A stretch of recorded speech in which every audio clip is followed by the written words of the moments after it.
Hello, my dear students. Hope you all are fine. Let us begin.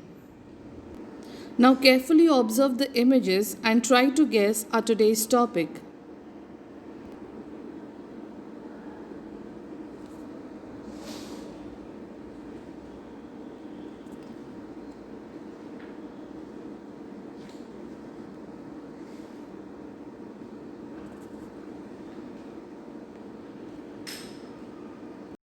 Hello, my dear students. Hope you all are fine. Let us begin. Now, carefully observe the images and try to guess our today's topic.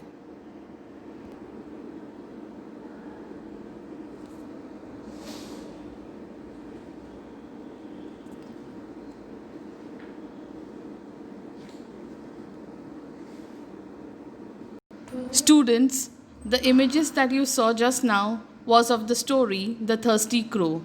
And the reason to show you all those images was that the main character of our today's story is also a crow. So, let us begin with the chapter A Crow in the House.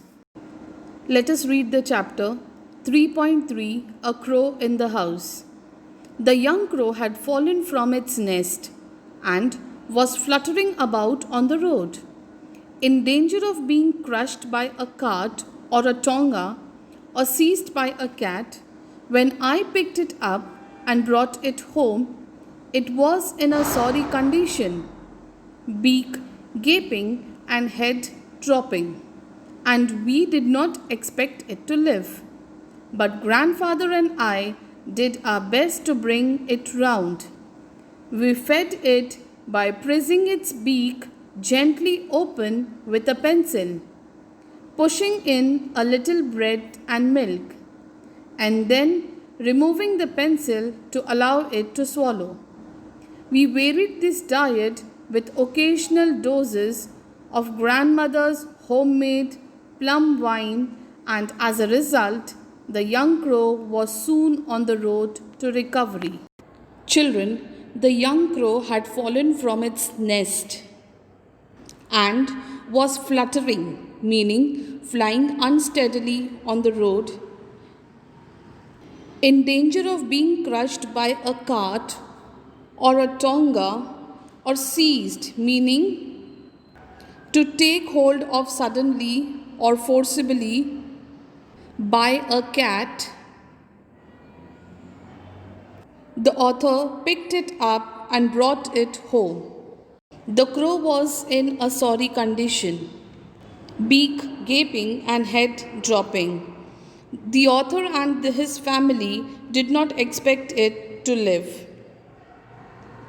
They fed it by gently opening its beak with a pencil, pushing in a little bread and milk, and then removing the pencil to allow it to swallow. They varied this diet with occasional doses of grandmother's homemade plum wine, and as a result, the young crow was soon on the road to recovery. The crow was offered his freedom, but the crow did not take it. Instead, the crow made himself at home in the house. Grandmother, Aunt Mabel, and even some of grandfather's pets objected, but there was no way of getting rid of the bird. The crow took over the administration of the house. Let us continue reading the chapter. We were not sure that he was male, but we called him Caesar. Before long, Caesar was joining us at meal times. Besides finding his own grubs or beetles in the garden, he danced about on the dining table and gave us no peace until he had been given his small bowl of meat and soup and vegetables. He was always restless, fidgeting about, investigating things. He would hop across a table to empty a matchbox of its content, or rip the daily paper to shreds, or overturn a vase of flowers, or tug at the tail of one of the dogs. So, The author and his family were not sure that the crow was male, but they gave him a name and called him Caesar. Before long, Caesar was joining them at meal times.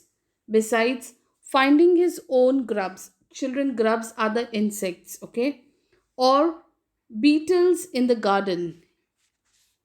He danced about on the dining table and gave them no peace until he had been given his small bowl of meat, soup, and vegetables.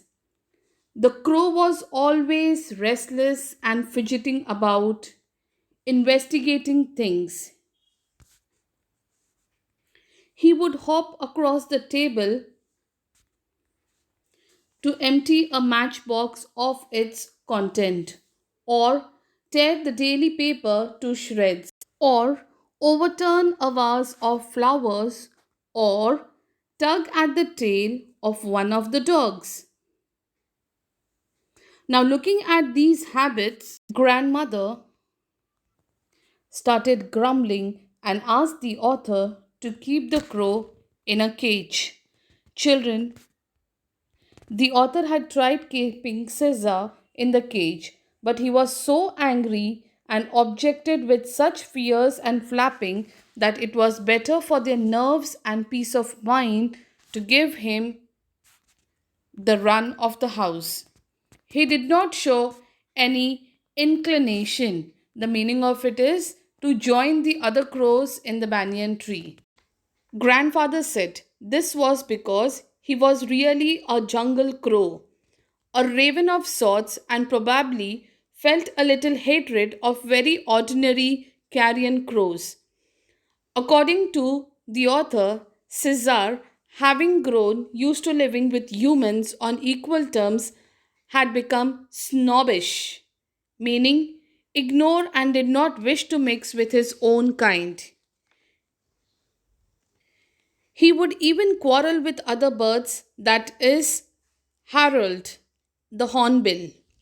Resting on top of Harold's cage, he would peck at the big bird's feet, whereupon Harold would swear and scold and try to catch Caesar through the bars.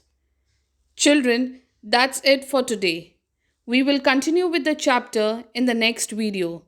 See that you read the chapter. Thank you and take care.